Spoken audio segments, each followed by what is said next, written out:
অঙ্গনবাড়ী কৰ্মী, মিনি কৰ্মী আৰু সহায়িকাসকলক জ্ঞাতাৰ্থে জনাবলৈ ওলাইছো এক অতি গুৰুত্বপূৰ্ণ খবৰ। হেল্ল' ফ্ৰেণ্ডছ, মই জিনিতা নাথ। মোৰ অন্য এটি ভিডিঅ'লৈ আপোনালোক সকলোকে জনাইছো স্বাগতম। যিসকল বন্ধু বান্ধৱীয়ে মোৰ চেনেলটো নতুনকৈ চাই আছে, প্লিজ চেনেলটো ছাবস্ক্ৰাইব কৰি ল'ব। ৬,০০০ টকাত আমাৰ ঘৰ নচলে, এই বুলি মন্তব্য কৰিছে অঙ্গনবাড়ী কৰ্মী সহায়িকাই। আজছে দিনৰ জোৱাৰত জুলুকে পানীহে খাইছোঁ। অঙ্গনবাড়ী কৰ্মী সহায়িকাক তুচ্ছ তাচ্ছিল্য নকৰিব, এই বুলি মুখ্যমন্ত্ৰীক উভতি ধৰিলে অঙ্গনবাড়ী কৰ্মী সহায়িকাই। লোকসভা নিৰ্বাচনৰ প্ৰেক্ষণত নিৰ্বাচনী প্ৰচাৰ কৰিবলৈ গৈ গহপুৰত সাংবাদিকৰ প্ৰশ্নৰ উত্তৰত মুখ্যমন্ত্ৰী ডক্টৰ হিমন্ত বিশ্ব শৰ্মা ডাঙৰীয়াই অঙ্গনবাড়ী কৰ্মী সহায়িকাৰ প্ৰসংগলৈ কৰিছিল গুৰুত্বপূৰ্ণ মন্তব্য, যাৰ পৰিপ্ৰেক্ষিতত ১,২১,০০০ অঙ্গনবাড়ী কৰ্মী সহায়িকাই গৰজি উঠিছে। কি আছিলে মুখ্যমন্ত্ৰী ডাঙৰীয়াৰ মন্তব্যত, আহকচোন শুনো।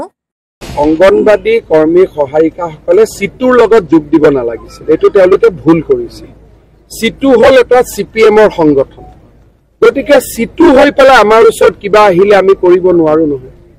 গতিকে তেওঁলোক যিমান দিন চিটুত থাকিব সিমান দিন আমি একোৱে কৰিব নোৱাৰো, কাৰণ চিটু হ'ল এটা বাওঁপন্থী সংগঠন। চিটু যাতে অসমত নহয় সেইটো চোৱাই মোৰ দায়িত্ব, কাৰণ বাওঁপন্থী অসমত হ'ব নোৱাৰে। গতিকে অঙ্গনবাড়ী কৰ্মী সহায়িকাসকলক ভুল পথে পৰিচালিত কৰি চিটুৱে এইবিলাক আন্দোলন কৰাই আছে। গতিকে মোৰ বাইদেউ ভণ্টি যিমান অঙ্গনবাড়ীত আছে দৰমহা পোৱা নোপোৱাটো মই পাতিম, এই চিটুৰ পৰা ওলাই আহক। চিটুৰ লগত থাকিলে অসম চৰকাৰৰ লগত কোনো আলোচনা নহয়। CITU নামৰ এটা বিশেষ শ্ৰমিক সংগঠনক লৈ আক্ষেপ মুখ্যমন্ত্ৰী ডক্টৰ হিমন্ত বিশ্ব শৰ্মা ডাঙৰীয়াৰ, যাৰ বাবে শেহতীয়াকৈ সমগ্ৰ বিষয়টো সমাধানৰ পৰিৱৰ্তে সমস্যা হৈ থকাৰ ইংগিত দিছিল মুখ্যমন্ত্ৰী ডাঙৰীয়াই। দীৰ্ঘদিনীয়া মাননি বৃদ্ধিৰ দাবীত ৰাজপথত আন্দোলন কৰি অহাৰ পাছতো চৰকাৰে বাৰে বাৰে কেৱল প্ৰতিশ্ৰুতি দি অহাৰ অভিযোগ তুলি চৰকাৰৰ বিৰুদ্ধে সৰব হৈ পৰিছে অঙ্গনবাড়ী কৰ্মী আৰু সহায়িকাসকল।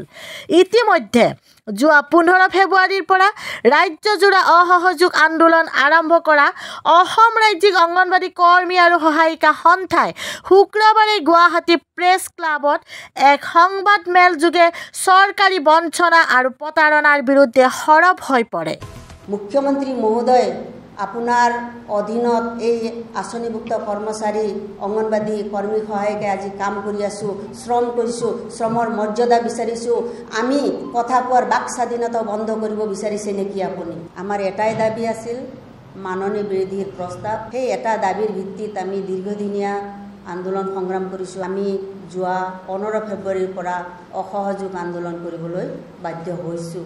আমাৰ আজিৰ তাৰিখতো আমি এটাই আবেদন কৰিছোঁ, বিভাগে দিয়া সঞ্চালক মহোদয়ে দিয়া ১২ অক্টোবৰত তেখেতক প্ৰেৰণ কৰিছিল, সেই দাবীটো অতি সোনকালে গৃহীত কৰি আমাৰ কাৰণে যাতে চোৱাৰ বাবে তেখেতক আজিও আমি আবেদন কৰিছোঁ। আৰু অসম ৰাজ্যিক অঙ্গনবাড়ী কৰ্মী সহায়িকা সন্থাৰ সভানেত্ৰী সম্পাদিকাই মুখ্যমন্ত্ৰীক উভতি ধৰি সংবাদমেলত কয় যে তেওঁলোকেতো বৃহৎ পৰিৱৰ্তন আনিছে। পৰিৱৰ্তনৰ জোৱাৰত আমি এতিয়া উঠি ভাহি পৰি আছোঁ।